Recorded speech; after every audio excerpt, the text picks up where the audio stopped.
¿Cómo estáis? Bienvenidos a The Fabulous Jobber. En el capítulo de hoy, aprovechando la resaca de WrestleMania, haré un repaso por las 10 primeras ediciones. No es una review al uso, no vamos a dilatar el tema y hacer de cada WrestleMania un programa. No, vamos a hacer, pues, en este primer programa de review, 10 juntas. ¿Pues por qué? Pues porque somos Jobber y hacemos lo que nos da la gana. Lo que vamos a hablar es de la historia, de la intrahistoria, anécdotas, luchadores, combates de las 10 primeras WrestleManias. ¡Empezamos! Vince siempre tuvo una idea expansiva e invasiva del wrestling. Mucho antes de que se hiciera con el control de la empresa de su padre, un concepto global que arrasaría con todos y cada uno de los que se le interpusieran o con él o contra él. E incluso cuando fuera con él no se andaría con contemplaciones a la hora de tomar decisiones que perjudicaran a quien fuera, siempre y cuando fueran a su favor. Cuando le compró la empresa a su padre, era el momento. Nadie cuestionaría sus decisiones. Nadie estaría por encima de él. Su idea era buscar a alguien que la encabezara, que reforzara su idea. Una cara de la empresa que cargara sobre sus hombros el proyecto que quería desarrollar. Ese nombre sería, como todos y todas vosotras supondréis, imaginaréis y sabréis, Hulk Hogan, un ex campeón de la agua sin reconocer, luego ya cuando le interesó al señor McMahon lo reconoció, y uno de los extranjeros sorprendentemente más aplaudidos y apoyados en Japón en su primera incursión a principio del año 80. Viejo conocido de su padre, pero que no apostó por él al querer Hogan probar suerte en el mundillo del séptimo arte. Motivo también por el que se interesó Vince, precisamente, hijo, al ver su intervención en 1982 en Rocky III. La publicidad, la promoción, ya estaba hecha. Ya habían creado una estrella por él. ¿Qué iba a hacer él? Aprovechar. Tenía la persona que iba a desarrollar el personaje, que iba a desempeñar la labor de cara de la empresa. Ahora haría falta algo más. Algo más para que fuera, pues, totalmente revolucionario. La competencia tenía su estrella. Una estrella que sabía luchar. Una estrella que además era carisma puro, micro puro y wrestling puro. Ahora, la competencia había creado también un evento que era Starrcade, antes que la WrestleMania. Pero bueno, al señor Vince siempre se le dio muy bien copiar y al señor Vince también siempre se le dio muy bien mejorar lo que otros hacían. Ideas que luego él le daba una vuelta de tuerca para hacerlas mucho más populares y mucho más rentables. A Vince se le ocurrió, pues, realmente una muy buena idea: aliarse con la MTV para ofrecer en su programación, en principio, combates femeninos y hacer también que se conociera esa unión como el Rock and Wrestling Connection. Ahí tenemos a Cyndi Lauper, hija de Lou Albano, como máxima exponente. Hija de Lou Albano en el vídeo. Un saludo, Julio, ¿cómo estás? En el sótano, como siempre. Sala que te dé un poco la luz, anda, y el sol. Apoyada por un elenco de celebrities que le dieran exposición mediática a la idea. Así que estaría Mohamed Ali, que ya había participado en otros eventos, como por ejemplo el combate contra Inoki, el que se dice que fue el padre de las MMA, aunque fue un combate bastante malo, dicho sea de paso, pero todo tiene un origen, todo tiene un principio, pues de aquí surgió el tema MMA.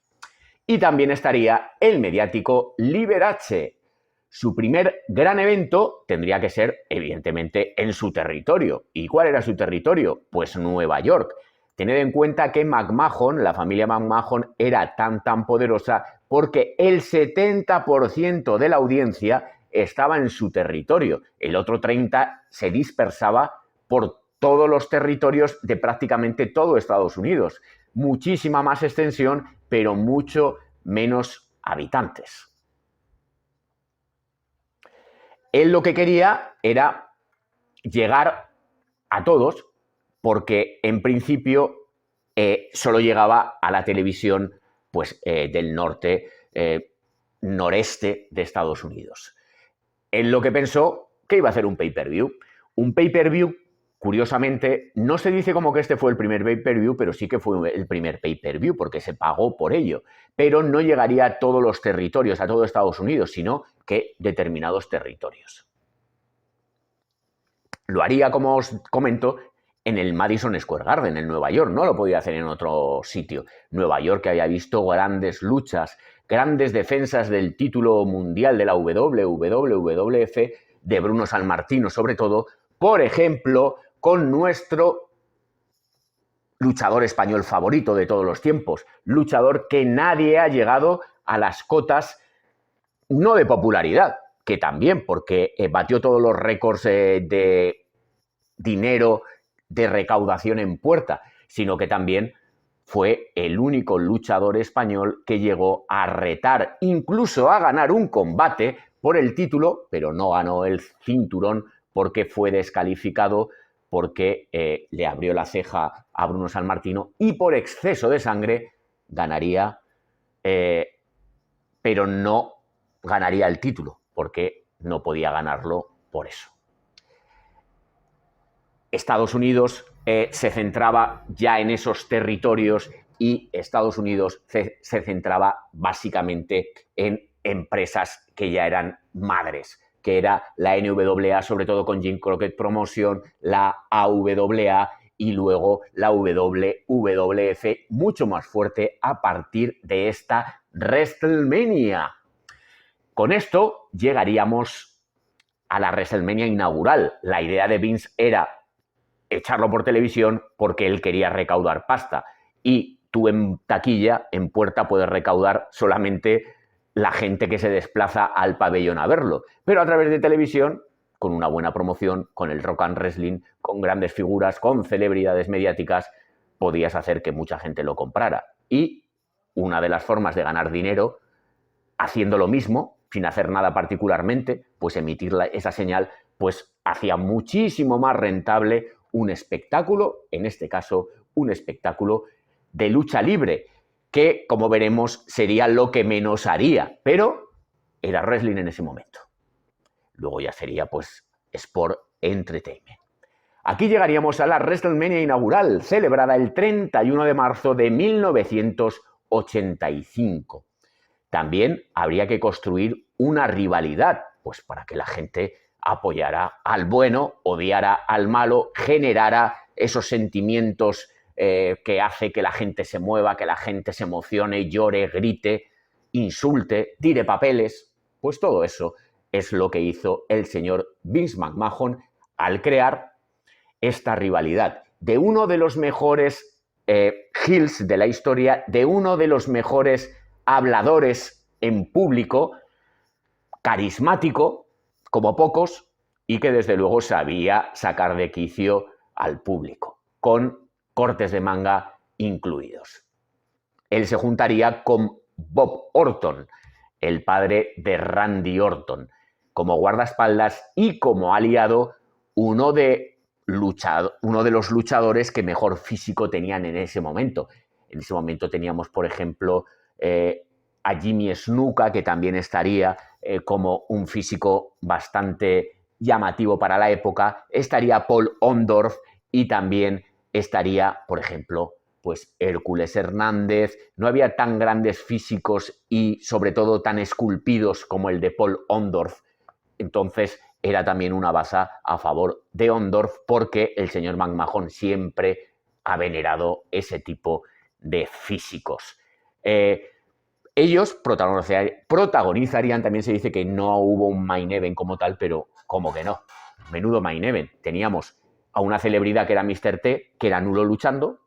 Teníamos a un luchador que a veces era nulo luchando, que era Hulk Hogan, contra Roddy Piper, que cuando quería hacía unas luchas técnicas, pero no era lo que a él principalmente le avalaba como luchador. A él le avalaba montar el follón.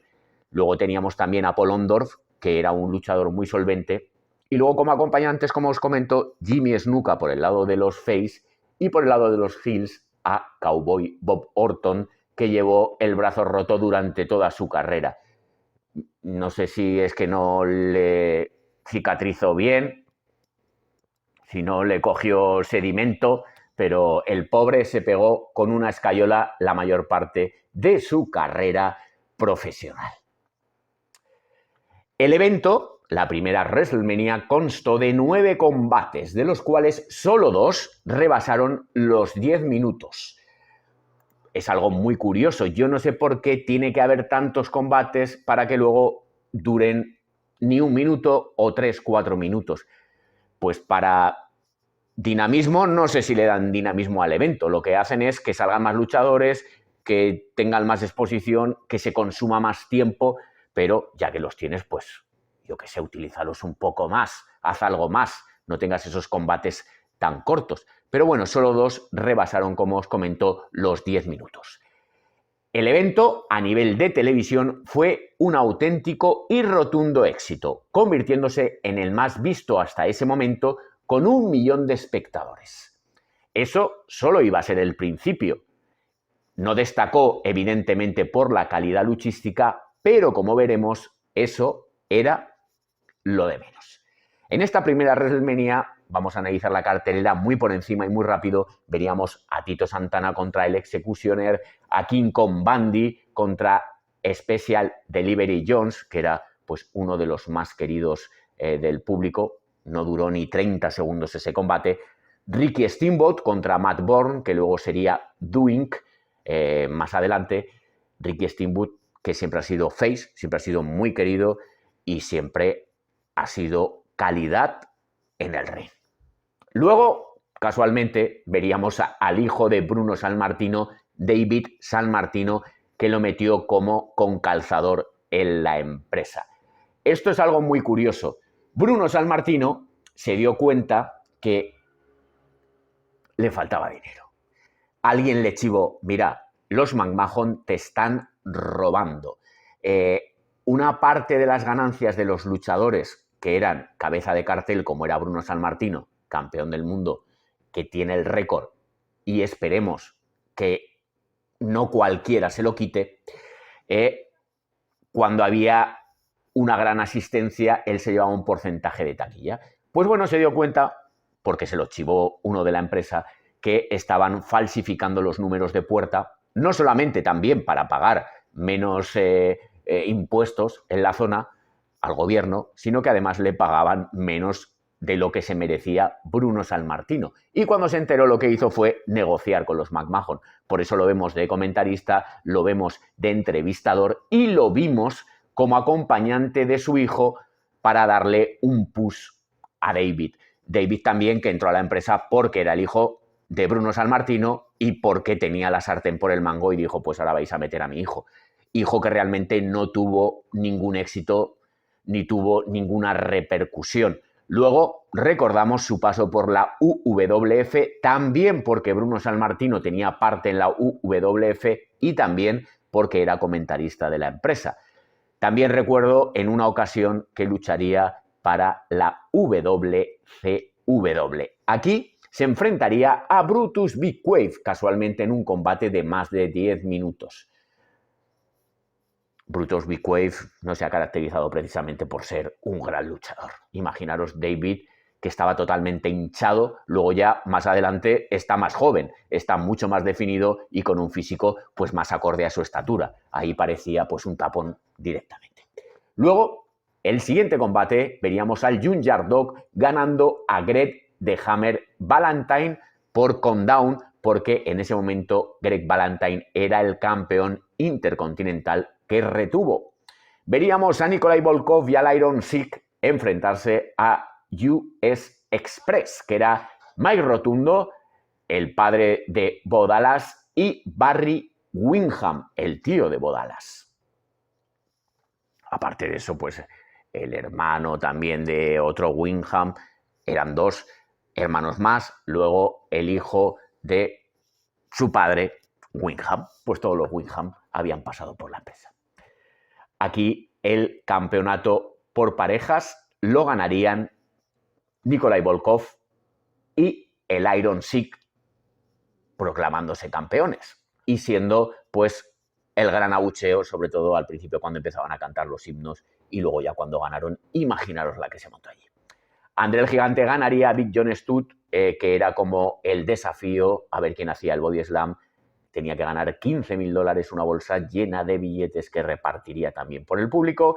Hubo un combate femenino por el título que aquí Wendy Richter ganaría ese título al imponerse a Leilani Kai, acompañada por la mítica y odiada a partes iguales Fabulous Moolah. Y llegando ya al main event, a la lucha estelar, a la lucha principal, 13 minutos, 13 segundos, Hulk Hogan ganaría acompañado de Mr. T, a Roddy Piper y Paul Orndorff liándola como ellos sabían liarla.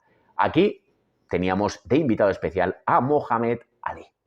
Vamos a dar paso ya a la WrestleMania 2, que si no, no vamos a llegar a la 10. Aquí lo que hicieron fue una prueba. Lo mismo, ¿cómo podemos ganar más dinero? Tenemos un pabellón, no se pueden vender más entradas de la capacidad del pabellón. Pero, ¿y por qué no hacemos la WrestleMania en 3 lugares diferentes? 3 pabellones diferentes, 3 asistencias diferentes, más dinero para las arcas de la WWF y, por ende, del señor Vince McMahon. Fue un auténtico y rotundo fracaso, no solamente por la WrestleMania en sí, sino porque al final no fueron tantos los que asistieron. 3 emplazamientos: Nueva York, Chicago y Los Ángeles. 4 combates por emplazamiento. Por ejemplo, en el Nassau Coliseum, en esos 4 combates solamente uno pasaría de los 13 minutos, un combate malísimo. Este combate fue Mr. T contra Roddy Piper, pero de boxeo. Realmente se odiaban, realmente no se podían ni ver. Para Roddy Piper, Mr. T no era un luchador. Para Roddy Piper no tenía que estelarizar absolutamente ninguna WrestleMania ni luchar en ningún combate porque Mr. T era muy limitado. Pero Mr. T, pues algo de boxeo hacía. Y Roddy Piper, que se calentaba con cualquier cosa, pues ¿por qué no iba a ser un combate de boxeo? Al final, pues ganó Mr. T por descalificación cuando le hizo un body slam, le pegó con la banqueta del ring y se montó ahí un follón entre los entrenadores de ambos. Luego hay también 3 combates más a destacar, por ejemplo, el de Randy Savage, que lucharía contra George the Animal Steele. En ese momento, Randy Savage era campeón intercontinental al habérselo ganado a Tito Santana. Cosa curiosa, Randy Savage era un tío perfeccionista, era un tío que le gustaban las cosas muy bien hechas, era un tío que hacía todo por y para el espectáculo, por y para los fans y los espectadores.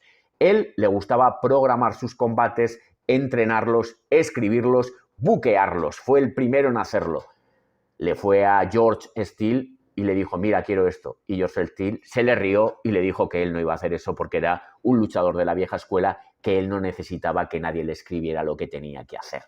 Así tenéis a George the Animal Steele, que era, vamos a decir, mítico, pero evidentemente no se puede comparar a Randy Savage luchísticamente hablando con George the Animal Steele. Absolutamente nada. Por lo tanto, voto a favor de Randy Savage porque la siguiente WrestleMania, que es la 3, la que vamos a ver cuando acabemos de revisar esta segunda, explicaremos lo que hizo y lo que pasó. Aquí ganaría, evidentemente, a George Steele, como no podía ser de otra manera, y defendió su título intercontinental. Ahora ya vamos al Rosemont Horizon, donde aquí estaba el campeonato femenino en juego que la Fabulous Moolah cogió y pudo defender de forma exitosa. Luego ya un partido de estos de bandera que son horrorosos, a mí me parecían horrorosos, contra el Corporal Kirchner, que luego fue Leatherface en la FMW de Japón. Fue muchísimo más famoso luego que como el Corporal Kirchner, o sí, Kirchner, como se pronuncia, vamos. Luego, aquí, por ejemplo, veríamos en el Nassau a André el Gigante en una de las imágenes míticas que sería ganar la Battle Royale de esta WrestleMania 2, que aquí se metieron como luchadores se metieron a jugadores de la NFL que eran pues muy famosos. También veríamos a Dan Spivey, que se confundía en la lejanía a Hulk Hogan. Otra cosa, lo ponen botas amarillas, calzón amarillo, pelo largo, rubio, de lejos era Hulk Hogan. Entonces eso no jugó a favor del bueno de Dan Spivey, que tampoco duraría mucho en la empresa. También veríamos el mejor combate de toda la WrestleMania, quizás sería el que enfrentaría a los British Bulldog, que se hicieron con el campeonato por parejas al imponerse al Dream Team, formado en este caso por Greg de Hammer Valentine y Brutus de Barber Beefcake, porque también Dino Bravo formó parte de ese Dream Team. Aquí Ozzy Osbourne aparecería de acompañante de los Bulldog británicos. Y ya en el tercer emplazamiento, Ricky Steamboat ganó a Hércules Hernández. Veríamos también a Adrian Adonis en un combate a olvidar contra el tío Elmer, que sería de los primeros en casarse en el ring. Luego les ha dado por, venga, vamos a casarnos en el ring. Pero, ¿qué hacéis casándoos en el ring? Insensatos. Luego ya se puso de moda casarse en el ring. Pero, casualmente, el primero que se casó fue Georgius George. Y como gusto, en cada nueva ciudad que iba, en cada emplazamiento que él estaba buqueado, se casaba con su esposa real. Y eso parece que sentó precedente. Y siempre venía bien que alguien se casara. Luego veríamos a los Funks, que en la etapa de la WWF era un caos porque normalmente no solían ganar de forma limpia. Era un auténtico desastre los Funk en la WWF. Y luego ya sí que el main event, voy a beber un poquito con el último hombre en pie siempre, para no quedarme disfónico, hay que beber. Aquí Hulk Hogan derrotaría a King Kong Bundy en una jaula de acero, en las que a mí me gustaban, esas jaulas de acero azules con los espacios que eran pues cuadrados, que podían meter los pies y trepar fácilmente. Imaginaros el peso de King Kong Bundy subiendo por esa jaula, o el propio Hulk Hogan. Pues era una jaula que para eso sí que valía, una jaula que no estaba cerrada por la parte de arriba. Y aparte de eso, se dice que en este main event no era King Kong Bundy la primera opción, sino que se había barajado la opción de que fuera King Kong Brody, porque Bruiser Brody también se le llamaba King Kong. Pero se descartó pues por la mala reputación y el historial que tenía el bueno de Brody, porque en vestuarios no era el mejor de los compañeros. Esta WrestleMania, como curiosidad, fue la primera en utilizar un 2 normal, números que no eran romanos. Y lo que pudimos ver también, lo que estaba claro, es que en estas dos primeras WrestleManias precisamente nos iban a caracterizar por una etapa de calidad luchística. Esto era un show, era un espectáculo, más que lucha libre como tal, y lo que querían era generar el mayor rédito económico posible. Vamos ya con la WrestleMania 3. Aquí, para evitar el fiasco del año anterior, buscaron un mejor emplazamiento en el que consiguieron meter más de 90.000 espectadores, más del doble sumando los 3 del año anterior. Una de las tretas del señor McMahon fue excluir de la emisión del pay-per-view a la zona de Michigan, que es donde se celebró.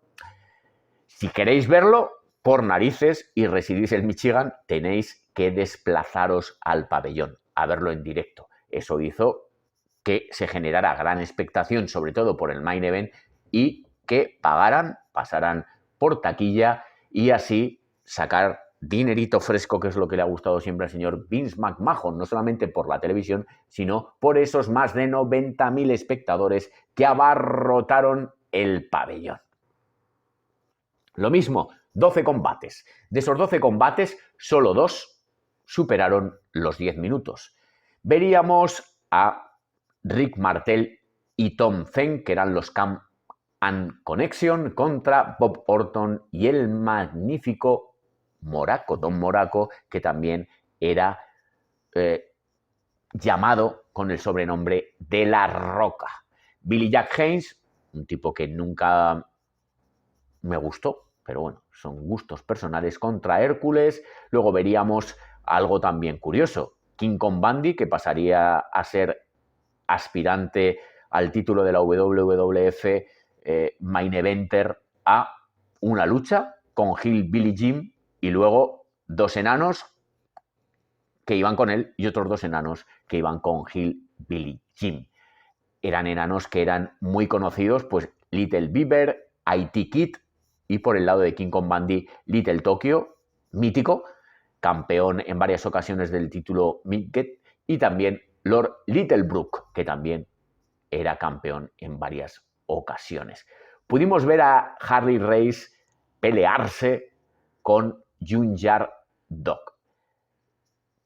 Curioso era que Harley Race ha sido de los pocos luchadores no hechos en WWF que fueron medianamente bien tratados. Porque yo creo particularmente que a lo mejor solo ha sido Ric Flair, ha sido Harley Race, y luego ya más tarde sí que a Sid se le trató bien. No se sabe muy bien por qué, porque le interesaría al señor McMahon pues por la imagen que quería dar, la estatura, la presencia, y la verdad que luego poco más ha tenido que fuera una estrella en WCW y que luego pasara a WWF con esas características de generador de espectáculo y que tuviera pues un gimmick acorde pues a su estatus. Pues de los pocos fue Harley Race, que le hizo el rey del ring también. Luego, pues más combates, por ejemplo, Roddy Piper contra Adrian Adonis, que le cortó el pelo. Luego también, por ejemplo, que ahí había mucho hit, porque Roddy Piper, pues ya lo conocéis, las que organizaba. Los British Bulldog contra la Hart Foundation ya se conocían, evidentemente, formados, crecidos en la mazmorra de Calgary, de la Stampede. Entonces se conocían a la perfección, no tenían ni que hablarse, ya sabían cómo luchar y cómo hacer las cosas. También veríamos a Butch Red derrotar a Koko B. Ware. Butch Red, que había sido un gran luchador en las independientes, en la NWA. Tenía un combate magnífico contra Ric Flair, por ejemplo, y Koko B. Ware también. Sweet Brown Sugar, también un luchador magnífico en la CWA sobre todo, pero que luego llegó a la WWF y poco hacía, mover un poco los brazos con su loro Frankie y poco más. Vamos con el mejor combate de la noche. Combate escrito por Randy Savage. 15 minutos, casi 15 minutos del mejor wrestling. Bautizado como el mejor combate de la WrestleMania. Si no el mejor, porque evidentemente esto fue en la WrestleMania 3, pues uno de los mejores, uno de los más recordados, un combate que, como le gustaba a Randy Savage, físico, muy físico, con un montón de cuentas, ese tipo de combates que hacen que el árbitro se mueva y que no sea simple y un mero espectador, sino que tiene que participar en el combate, y escrito por Randy Savage, y que le dio la paliza día tras día a Ricky de Dragon Steamboat para que saliera tan bien como salió. También veríamos al Honky Tonk Man, que ganó a Jake Roberts y saldría con Alice Cooper, y poco más, hay algún combate más, pero aquí, por ejemplo, el main event, que fue ese Hulk Hogan contra André el Gigante, 12 minutos de combate, un combate malo de solemnidad. Pero, como os he comentado, hay veces que en la lucha libre no se valora que sea un buen combate o un mal combate, sino lo que rodeaba a eso. Teníamos a André el Gigante, pues un face en la empresa querido por todos, que de repente, por el ánimo y el empuje de Bobby the Brain Heenan, se volvió heel. Él quería su título, una oportunidad por el título, y se volvió en contra de Hulk Hogan. Otro comentario personal. La gente dice, André el Gigante no necesitaba ser campeón. André el Gigante no necesitó ser campeón. ¿Para qué queréis que fuera campeón André el Gigante? Si como él no había otro. Pues porque a veces el título también reconoce la buena labor y la trayectoria de ciertos luchadores. Que no se lo hayan dado y que justifiquemos que no se le han dado porque no lo necesita, o es porque como fans es una manera de justificar que no haya ganado el título, pero ¿desde cuándo un título le viene mal a alguien? Desde luego que en este caso no. Podría haber ganado perfectamente algún título mundial a lo largo de su carrera porque como Gigante solo había uno. Evidentemente, con el paso del tiempo, la mala vida y los malos hábitos de André, pues todo eso iría en detrimento de su movilidad y de su habilidad sobre el ring. Pero eso no significa que podía haber sido campeón. Como curiosidad, siempre se habló, no se sabe si con certeza o no, de que Nikita Koloff fue tocado por el señor McMahon. Nikita Koloff era uno de los pilares básicos y fundamentales de la NWA. Al señor McMahon le gustaba Nikita. Nikita tenía un aspecto físico, pues, de esos que destacaban y esos que al señor McMahon siempre le han gustado. Entonces el señor McMahon lo veía y lo quería en su empresa. Se reunieron y Nikita le dijo, vale, yo me voy a tu empresa, pero evidentemente necesito una historia, necesito pues cierta promesa de que voy a hacer algo. Y le dijo que no podía ofrecerle en ese momento nada. Tenía, por ejemplo, el título mundial, no se lo podía ofrecer porque con el main event que se había creado y con la disputa de André el Gigante contra Hulk Hogan, no lo podía meter ahí. El título intercontinental tampoco, porque el título intercontinental, a pesar de que aquí lo había ganado Ricky Steamboat, había pensado que había un luchador de transición que sería el Honky Tonk Man, que lo perdería inmediatamente después de ganarlo y que Jake the Snake Roberts sería el campeón intercontinental. Por lo tanto, no podía ser Nikita Koloff. Entre unas cosas y otras, pues no llegaron a un acuerdo. Para que veáis lo que es, a veces los avatares del destino, cuando Honky Tonk Man lesionó de un guitarrazo al bueno de Jake Roberts, él era el campeón intercontinental, se lo tenía que quitar Jake Roberts, pero al final, pues por la lesión, no apostaron por él. Y el que iba a ser un campeón de transición se ha convertido en el campeón con el reinado más largo del título intercontinental. Curioso, ¿no? Pues es lo que tiene a veces las historias que no salen como se habían escrito. Decir que el pay-per-view tuvo un índice de compra de 14.5, que es bastante alto. Curiosamente también, hablando de Jake Roberts como heel era más aclamado que Hulk Hogan como face. Entonces se lo quitaron del medio porque era un problema para la popularidad de Hulk Hogan. Jake Roberts era muy bueno con las entrevistas, era muy bueno con el micro y lo que hace una serpiente, que con una serpiente era mucho más carismático que muchos otros, luchando muchísimo mejor que el bueno de Jake the Snake Roberts. Con esto hemos llegado a la WrestleMania 4 y con esto nos estamos dando cuenta que no vamos a llegar a la WrestleMania 10, porque cuando se pone un Jobber a hablar, pues es lo que pasa. Empieza a contar anécdotas, empieza a contar historias y no voy a estar 2 horas de programa porque os vais a cansar. Y si no os cansáis, pues mejor media horita Bueno, media horita que ya la llevamos. Vamos a hacer 40-45 minutos y ya haremos las otras 5 WrestleManias igual al año que viene, en la resaca de la WrestleMania 40.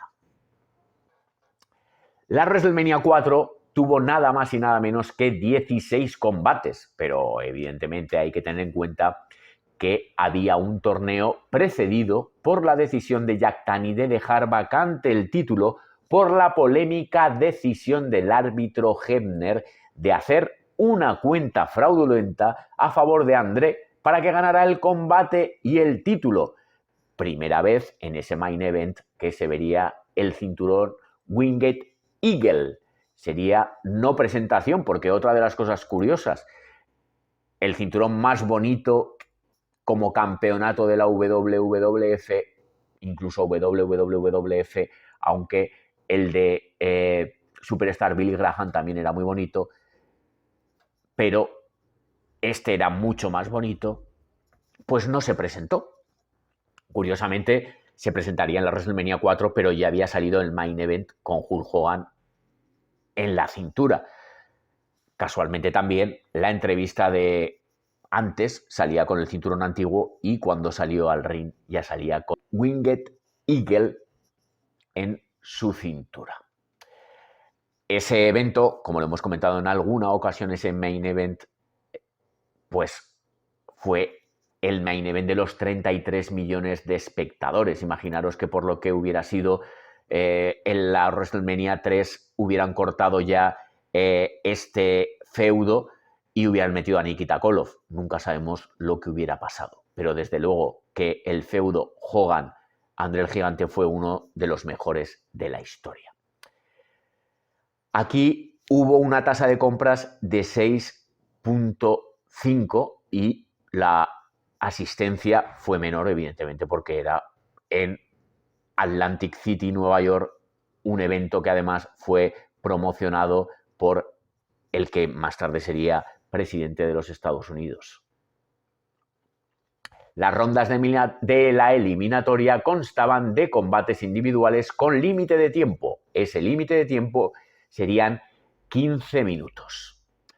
También hubo algún combate más de relleno. Por ejemplo, Bad News Brown ganó la batalla campal que hubo al eliminar a Bret Hart, que ya lo conocía. Bret Hart, que siempre lloraba cada vez que se enfrentaba a Bad News Brown, porque aparte de haber sido medallista olímpico de bronce de judo, era un tío muy rudo y el bueno de Bret Hart, ya sabéis que le daban un chop, le tocaban, iba llorando a Vince McMahon. Pues aquí lo eliminó Bad News Brown, Bad News Allen. Luego ya hubo todas las rondas hasta que se llegaría a la final. La final que enfrentaría a Randy Savage contra el hombre del $1.000.000. Otra historia. Resulta que el bueno de Vince se reunió con Ted DiBiase y le dijo: Ted, vas a ganar el título, quiero que seas campeón, pues porque quería un campeón heel y quería meterlo en este feudo de André el Gigante, pero ya que André ya no era muy mayor, porque la verdad que tenía 40 y lo quería apartar porque ya no estaba en sus mejores condiciones, sus mejores años, y quería meter a Ted DiBiase como campeón. Pero resulta que pensó que romper los Megapowers, esta alianza que se generó cuando Hulk Hogan ayudó a Randy Savage, pensó que Randy Savage como campeón le podía dar mejores números. Y lo que al final hizo fue que rompió esa promesa, como muchas otras que ha roto el bueno de Vince, y cogió y le dio el King of the Ring cuando el King of the Ring no era pay-per-view, ni siquiera se televisaba. Eran eventos que se hacían, como hemos comentado, quería pasta, y se hacía en una ciudad, ni siquiera se televisaba ni se grababa, hacían el King of the Ring para atraer al público a los pabellones. Pues ganó el King of the Ring, el bueno de Ted DiBiase. Aquí Randy Savage se impondría a Ted DiBiase en la final. También como curiosidad, este fue el primer pay-per-view que yo compré en VHS. Me dice, pero ¿cómo has comprado si no es un gran evento? No es un gran evento, pero era el evento más caro que había y el que tenía 2 cintas VHS. Entonces digo, si me compro el más caro, ya los demás me van a parecer baratos. Pues cosas de Jovers. Veríamos pues que foto mítica de la señorita Elizabeth en el hombro de Randy Savage con el título precioso, el Winged Eagle, que lo tendría Randy Savage, y ahí sí que se presentaría pues como en un maletín con un terciopelo rojo, muy bonito todo, que para eso pues haberos esperado y haber hecho esa presentación oficial mejor. Vamos ya con la WrestleMania 5, última WrestleMania que vamos a hacer. De nuevo fue celebrada en Atlantic City y patrocinada de nuevo por Donald Trump. No hubo torneo, pero también hubo bastantes combates, que nada más y nada menos veríamos 14 combates. Esos 14 combates que podemos reseñar, que perdieron los Rockers, porque en la WrestleMania pues al principio perdían siempre, contra Akim y el Big Boss Man. También veríamos a los Bushwalkers, con un gimmick de risa, porque ellos habían sido los pastores en Nueva Zelanda, en la escena independiente, siempre sangrando en Puerto Rico, y aquí van dando lametadas a todo el mundo. También se vería a Owen Hart con su mal logrado gimmick de el Blue Blazer contra Mr. Perfect, que aquí ganaría Mr. Perfect. La defensa de Demolition, que eran los campeones del mundo, contra Power of Pain, que era el Warlord y el Bárbaro. Aquí, curiosamente, los Demolition eran heels anteriormente, pero tuvieron una gran popularidad. La copia barata de los Road Warriors no le salió mal al señor McMahon. Y además no es que no le saliera mal, sino que le salió muy barato. Porque resulta que eran chicos de la casa. Cogieron a uno de los Moondog, cogieron a el Masked Superstar, los juntaron, hicieron ahí Demolition. Luego no salió muy bien Smash y tuvieron que fichar ahí sí a uno de los rusos de la NWA, que aquí haría de Smash de nuevo. Eran heels, en las Survivor Series anteriores pues se habían peleado con su manager Mr. Fuji, y sí que aquí, por ejemplo, los Power of Pain también iban de face y se volvieron a heel. Fue un turn heel, turn face. Aquí los Demolition pues eran los chicos buenos. Dino Bravo lucharía contra Ronnie Garvin. Ronnie Garvin, campeón también del mundo de la WCW, que hizo muy poco en WWF, y Dino Bravo, el primer campeón y único campeón canadiense de la WWF, una superestrella llamado el Hulk Hogan canadiense, que hizo la risa en WWF. Muy poco hizo. Para una vez que tenía que levantar el máximo peso en press de banca, le tuvo que ayudar, que por poco le salen los hígados por la boca, Jesse Ventura, a que hiciera ese récord de press de banca. Jake Roberts ganaría a André el Gigante por descalificación. Aquí teníamos a Big John Studd como árbitro invitado.